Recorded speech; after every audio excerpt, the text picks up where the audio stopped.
Job वाली देवरानी, घर संभालने वाली जेठानी का पहनावा। सब्जियां अभी तक नहीं बन पाई। अभी तो रोटियां भी बनानी है, पराठे भी बनाने हैं। कैसे हो पाएंगे इतने सारे काम तुझसे मानवी। तभी मानवी सब्जी बनाने के लिए कढ़ाई के अंदर तेल डालने लगती है तो जल्दबाजी में उसका हाथ फिसल जाता है और तेल सीधे उसकी साड़ी के ऊपर गिर जाता है। अरे ये तेल भी ना, पूरी साड़ी खराब कर दी इसने मेरी। तभी मानवी कढ़ाई में तेल डालती है। ये सब्जी तो अब बनती रहेगी, चलो तब तक आटा गूंथ लेती हूँ। तभी मानवी एक बर्तन में कई सारा आटा निकालती है और उसे गूंथने लगती है। तब आटा गूंथते गूंथते उसकी साड़ी पर आटा लग जाता है। सत्यानाश हो इन कपड़ों का।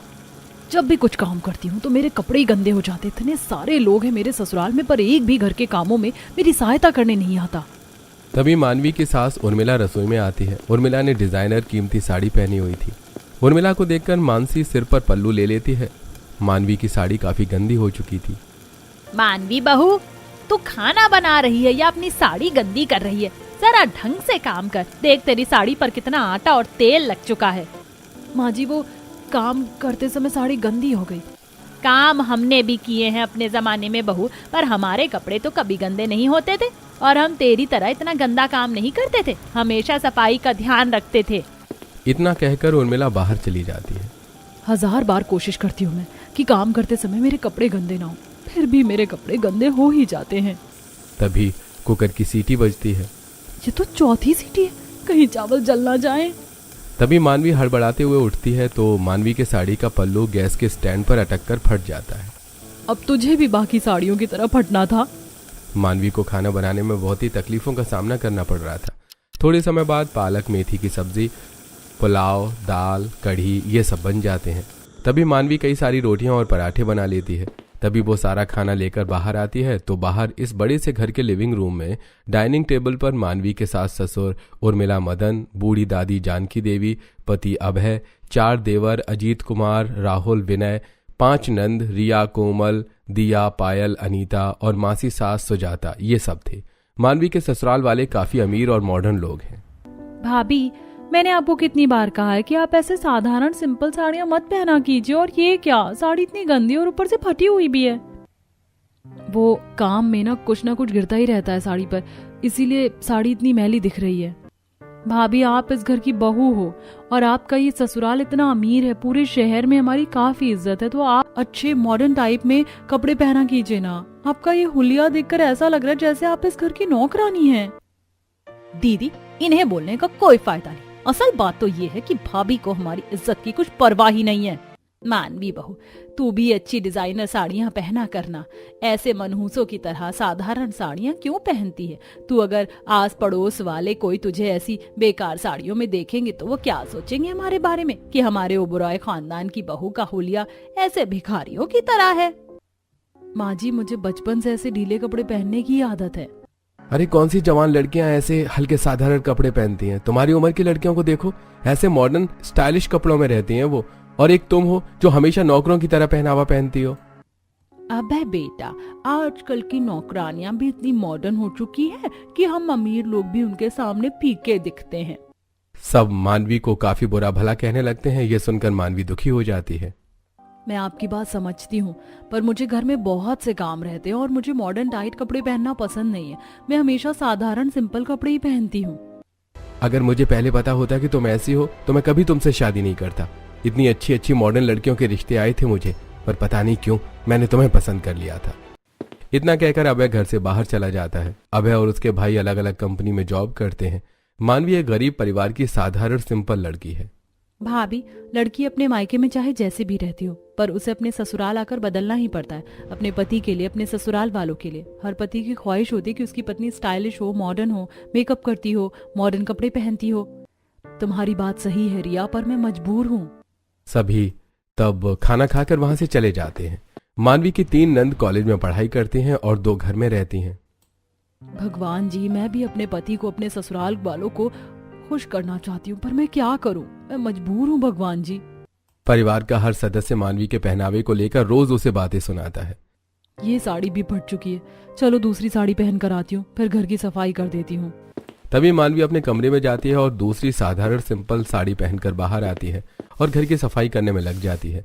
घर के कामों में परिवार का कोई भी सदस्य मानवी का हाथ नहीं बटाता था। मानवी अकेले ही सारे काम करती थी। तभी सफाई करते करते मानवी की साड़ी का पल्लू कांच के मिनी टेबल पर अटक जाता है और मानवी जैसे ही आगे बढ़ती है तो उसका साड़ी का पल्लू फिर से फट जाता है। ओहो हो, ये भी साड़ी फट गई, क्या करूं मैं। अब इसी तरह मानवी पूरे घर की सफाई कर देती है। फिर वो कपड़े धोने जाती है तो कपड़े धोते धोते उसकी साड़ी भी गीली होती जाती है। शाम का समय मानवी रसोई में सबके लिए चाय समोसे बना रही थी। सवेरे से लेकर रात तक मुझे इस घर में काम रहते, कितनी थकान लग रही है, 2 पल के लिए आराम भी नहीं कर सकती मैं। तभी मानवी का पति, उसके देवर सब अपने काम से घर आते हैं। थोड़े समय बाद सब चाय और समोसे खा रहे थे। मदन जी, मैं सोच रही हूँ अब हमें अजीत की भी शादी करवा देनी चाहिए। अब अजीत की उम्र भी शादी के लायक हो चुकी है। हाँ बहू, अजीत की शादी होते ही हम रिया और बाकी बेटियों की भी शादियाँ करवा देंगे। माँ, अजीत के लिए मानवी की तरह गरीब साधारण लड़की मत ढूंढना, क्योंकि मानवी को तो आप देख ही चुकी हो। ये इस घर की बहू कम और नौकरानी ज्यादा लगती है। भाई, किसी को मेरे लिए लड़की ढूंढने की जरूरत नहीं है, मैंने अपने लिए लड़की देख रखी है। अरे अच्छा, कौन है वो लड़की? हाँ, उसका नाम निशा है पिताजी, और वो मेरे साथ कंपनी में जॉब करती है।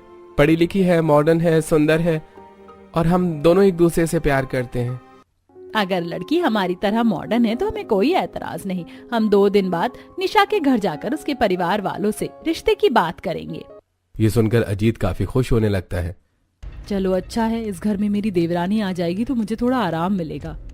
रात का समय मानवी रोज की तरह अकेली रसोई में आकर खाने की तैयारी करने लगती है। मानवी को रोज बहुत ज्यादा खाना बनाना पड़ता है, इसलिए उसे खाना बनाने में बहुत सी परेशानियों का सामना करना पड़ता था। अगले दिन सवेरे मानवी साधारण ढीली साड़ी पहने घर में सफाई कर रही थी और उर्मिला सुजाता दोनों सोफे पर बैठे पड़ोस वाली शीतल से बातें कर रही थी। उर्मिला जी, एक बात बोलूं, बुरा मत मानिएगा, आपकी बहू मानवी आपकी बहू कम और आपकी नौकरानी ज्यादा लगती है। कैसा नौकरों जैसा साधारण पहनावा है आपकी मानवी बहू का। आप लोग इतने अमीर हो, इतने मॉडर्न लोग हो, और आपकी बहू इतनी साधारण। अपनी बहू के बारे में ऐसी बातें सुनकर उर्मिला गुस्से से आग बबूला हो जाती है। सच तो ये है उर्मिला जी कि आपने अपने बेटे अभय का भाग्य ही खराब कर दिया। अरे आपके बेटे को तो अच्छी से अच्छी लड़की मिल जाती। पता नहीं आपको इस मानवी में ऐसा क्या दिख गया था कि आपने इस गरीब साधारण लड़की को अपने घर की बहू ही बना लिया। शीतल मानवी की सादगी के बारे में काफी गलत गलत बातें कहने लगती है। थोड़े समय बाद शीतल वहाँ से चली जाती है। ये तो होना ही था दीदी, अब तो बाहर वाले भी आपको बातें सुना रहे हैं। इस मानवी बहू का कुछ तो करना ही होगा। अगले दिन सवेरे मानवी अपने कमरे में साधारण सिंपल साड़ी पहने अपने कमरे की सफाई कर रही थी। तभी उर्मिला एक डिजाइनर मॉडर्न सुंदर सी साड़ी लेकर वहां आती है। मानवी बहू, आज तुम ये साड़ी पहनोगी। मानवी जब वो डिजाइनर साड़ी देखती है तो काफी कीमती थी। माँ जी, ये साड़ी तो काफी कीमती लगती है, मैं इसे नहीं पहन सकती। क्यों नहीं पहन सकती बहू तुम ये साड़ी? तुम इस परिवार की बहू हो और तुम्हें भी यहाँ हमारी तरह स्टाइलिश कपड़े पहनना होगा, अपना अच्छा लुक रखना होगा। तुम्हारे इस साधारण से पहनावे से अब आस पड़ोस वाले भी हमें बातें सुना रहे हैं, इसीलिए अब मैं तुम्हारी एक नहीं सुनूंगी। अब से तुम वही कपड़े पहनोगी जो हम चाहेंगे।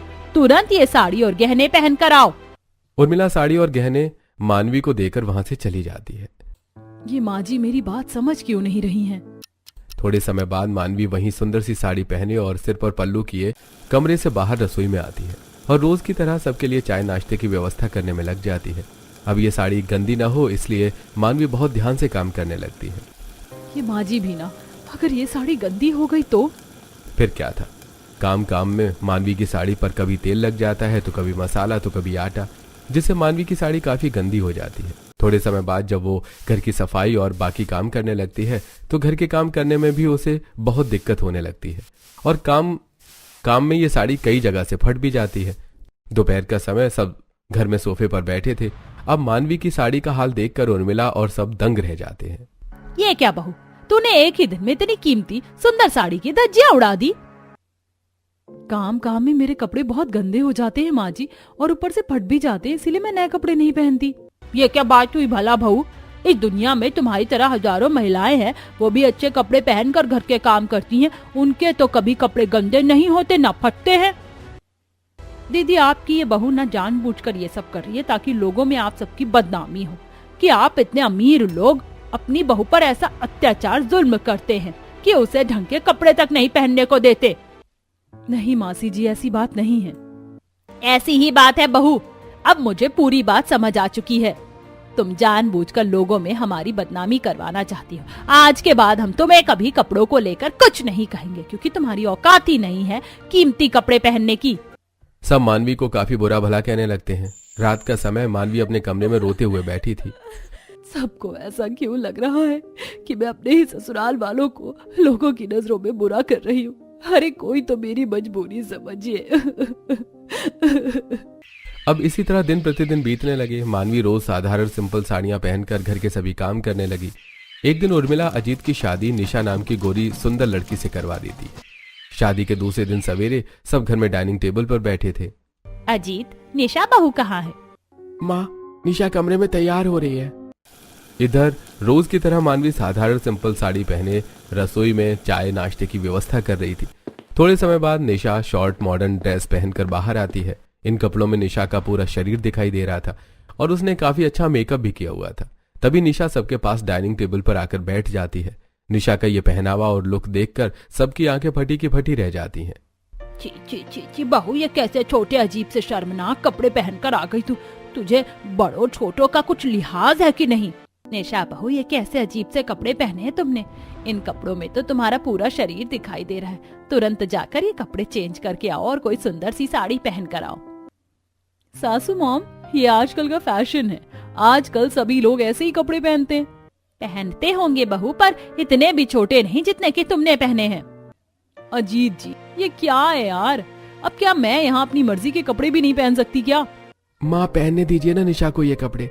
आजकल सभी ऐसे ही कपड़े पहनते हैं।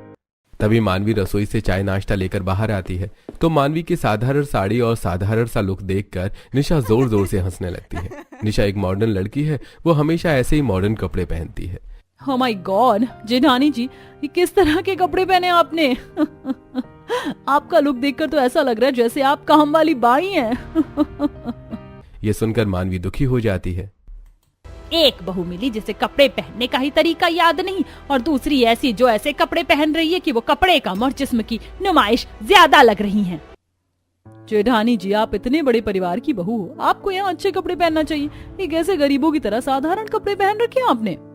निशा, मेरी मजबूरी है, इसीलिए मैं ऐसे कपड़े पहनती हूँ। ऐसी क्या मजबूरी है? आपको समझना चाहिए, आप इस घर की बहू हो। आप मेरी तरह मॉडर्न कपड़े पहना कीजिए ना। नहीं निशा, मुझे ऐसे कपड़े पहनने की आदत नहीं है। थोड़े समय बाद सबका चाय नाश्ता हो जाता है। अजीत जी, आप रुकिए, मैं अपना लैपटॉप लेकर आती हूँ, फिर हम दोनों साथ में ऑफिस चल लेंगे। ऑफिस चले जाएंगे? मतलब तुम क्यों ऑफिस जा रही हो निशा बहू? मतलब मेरी जॉब है सासू मॉम, और जॉब पर तो रोज जाना ही पड़ता है ना। अब तुम्हें जॉब करने की क्या जरूरत है निशा बहू? तुम्हारी अब शादी हो चुकी है तो अब तुम घरेलू काम संभालो। ये नौकरी करना अब तुम्हारे पति का काम है। नहीं नहीं सासू मॉम, मैं अपनी जॉब नहीं छोड़ सकती। ये जॉब मुझे बड़ी मुश्किल से मिली है। हमारे परिवार में आज तक किसी भी बहू बेटी ने बाहर जाकर कोई काम नहीं किया। इस घर की बहू का केवल एक ही काम होता है और वो है घर संभालना। अजीत जी। माँ, दादी माँ, निशा को जॉब करने दीजिए ना। इस नौकरी को पाने के लिए इसने बहुत संघर्ष किया है। बड़ी मुश्किल से इसे ये नौकरी मिली है। पर बेटा, बहू नौकरी करने जाएगी अच्छी बात नहीं है। मानता हूँ माँ, पर निशा मेरे साथ ही कंपनी में काम करेगी। हम दोनों हर समय एक दूसरे के साथ ही रहेंगे। प्लीज माँ, निशा को जॉब करने दीजिए ना। अब इस बात से सब परेशान होने लगते हैं। ये क्या? ये निशा तो जॉब करने की बात कर रही है। अगर ये जॉब करने लगी तो इस घर के सभी काम मुझे ही करने पड़ेंगे। ठीक है, अगर बहू का मन जॉब करने का है तो बहू को जॉब करने देते हैं। ये सुनकर निशा काफी खुश होने लगती है। तभी वो अपने कमरे में जाकर अपना लैपटॉप और बैग लेकर बाहर आती है। चले अजीत जी। निशा, तुम इतने छोटे कपड़ों में ऑफिस जाओगी? हाँ, उसमें क्या है? नहीं निशा, ये कपड़े बहुत छोटे हैं। लोग तुम्हें इन कपड़ों में देखेंगे तो क्या सोचेंगे तुम्हारे बारे में? लोग कुछ नहीं सोचेंगे जेठानी जी। निशा, मेरी बात समझने की कोशिश करो। अब तुम इस घर की बहू हो, यहाँ की इज्जत हो। अगर तुम ऐसे शर्मनाक छोटे कपड़े पहनकर बाहर जाओगी तो सब माँ जी और देवर जी को ही बुरा कहेंगे, उनकी बेइज्जती करेंगे। जेठानी जी, आप ना एक छोटे से गांव की गंवार लड़की हो। आपको नहीं पता कि आजकल सभी लोग ऐसे ही कपड़े पहनते हैं और लोग भी उन्हीं की इज्जत करते हैं जो ऐसे मॉडर्न स्टाइल में रहता है। चलिए अजीत जी। निशा अजीत वहां से चले जाते हैं। निशा कितनी अलग है, उसे अपने ससुराल वालों की इज्जत की जरा भी परवाह नहीं है। मानवी भाभी, आप न केवल अपने काम से काम रखिए। निशा भाभी अपनी जगह सही है। आजकल सभी लड़कियां ऐसे ही कपड़े पहनती हैं। कम से कम निशा भाभी तो हैं जो अपने मॉडर्न लुक से हमारे घर की बहू लग रही है, वरना एक आप हो जो किसी भी एंगल से हमारे घर की बहू नहीं लगती। तभी सब अपने अपने कामों पर चले जाते हैं और मानवी घर के काम करने लगती है। दोपहर का समय। इधर निशा ऑफिस के कैंटीन में बैठी अजीत के आने की राह देख रही थी। वहां ऑफिस के कुछ कर्मचारी भी थे जो निशा को गंदी निगाहों से देखे जा रहे थे। रोहन, ये निशा को देख। यार शादी के बाद तो क्या कमाल लग रही है ये। अरे हाँ यार, अपना अजीत तो बड़ा नसीब वाला है कि उसे ये हुस्न की परी मिली। क्या लुक है यार इसका। सब निशा के अजीब से पहनावे को देखकर तरह तरह के कमेंट्स पास कर रहे थे। ये निशा को देख, कैसे छोटे छोटे कपड़े पहनकर आ गई है ये। इसमें शर्म हया नाम की कोई चीज है कि नहीं। तभी अजीत निशा के पास आता है और उसके साथ खाना खाने लगता है। जब पति को ही शर्म नहीं आ रही है इसके, तो इसे कहाँ से आएगी। अब इधर घर के काम करने में मानवी की साड़ी और गंदी और फटती जाती है और वो बार बार कमरे में साड़ी पहनने जाती है। शाम का समय, सब घर में थे। निशा ने ट्यूब शॉर्ट मिनी ड्रेस पहना हुआ था। तभी मानवी सबको चाय नाश्ता लाकर देती है। जेठानी जी, मुझे कॉफी पीने की आदत है, आप मेरे लिए कॉफी बनाकर ले आइए। उसे क्या बोल रही है कॉफी बनाने का? तू जाकर अपने हाथों से बना। मासी जी, आपको दिखाई नहीं देता क्या? मैं सारे दिन ऑफिस में थी, अभी थक हार कर घर आई हूँ और आप कह रही हो मैं जाकर कॉफी बनाऊं। ठीक है, मैं बना देती हूँ कॉफी। मानवी रसोई में चली जाती है। रात का समय। निशा अपने कमरे में लेटी हुई थी और मानवी रसोई में खाने की व्यवस्था कर रही थी। अगले दिन सवेरे निशा शॉर्ट मॉडर्न कपड़े पहनकर अजीत के साथ ऑफिस चली जाती है। माँ जी, दादी माँ, आप लोग निशा को कुछ कहते क्यों नहीं हो? निशा का ऐसा पहनावा ठीक नहीं है। तूने कभी सुनी हमारी बात जो वो सुनेगी? दोनों बस अपनी मनमानी चलाते जा रही हो यहाँ। दोपहर का समय। अजीत अपने ऑफिस में अपने स्टाफ वालों के साथ बैठा कॉफी पी रहा था। यार अजीत, तू ना सच में बड़ा नसीब वाला है। अच्छा, वो कैसे? अरे तेरी पत्नी निशा शादी के बाद क्या कमाल हो चुकी है यार, एकदम पटाखा लग रही है अब तो। हाँ यार, क्या कपड़े पहनती है वो। आहा, कमाल है यार। अपनी पत्नी के बारे में ऐसी बातें सुनकर अजीत दंग रह जाता है। तुम्हें शर्म नहीं आती मेरी पत्नी के बारे में ऐसी गंदी गंदी बातें करते हुए? तभी वहां ऑफिस की कुछ लड़कियां आती हैं। शर्म तो तुम्हें आनी चाहिए अजीत। तुम्हारी पत्नी तुम्हारी आंखों के सामने से छोटे बचकाने कपड़े पहनकर ऑफिस आ रही है। उसका ये लुक देखकर तो कोई भी इंसान उसके बारे में ऐसी ही बात करेगा। कैसे पति हो तुम अजीत, जो अपनी पत्नी को भी काबू में नहीं रख सकते? वो दुनिया वालों के सामने अपने जिस्म की नुमाइश करती जा रही है और तुम उसके पति उसे ऐसा करने से रोक भी नहीं रहे हो। अरे ये क्या रोकेगा अपनी पत्नी को, इसे तो आदत हो चुकी है उसकी। सब अजीत को बुरा भला कहने लगते हैं। ये सुनकर अजीत गुस्से में आग बबूला हो जाता है और वो उसी समय अकेला घर चला जाता है। शाम का समय। अरे अजीत जी, कहाँ चले गए? तभी वो वॉचमैन से पूछती है। अजीत साहब तो घर चले गए। क्या? मुझे बताए बिना अजीत जी घर क्यों चले गए? तभी निशा घर आती है तो सामने घर के लिविंग रूम में अजीत और परिवार के सभी सदस्य बैठे हुए थे। क्या हुआ अजीत जी, आप मुझे बिना बताए घर क्यों चले आए? आपकी तबीयत तो ठीक है ना? तबीयत तुम्हारी बिगड़ चुकी है निशा। तुम्हें क्या जरूरत है ऐसे बचकाने कपड़े पहनकर आने की? तुम्हें पता है तुम्हारे इस लुक से ऑफिस में लोग तुम्हारे बारे में कैसी गंदी गंदी बातें कर रहे हैं, मुझे कितना बुरा भला कह रहे हैं। अच्छा, तो इस वजह से आप घर चले आए। अरे लोगों का तो काम ही होता है हमें बुरा भला कहने का, उसमें क्या इतना सोचना?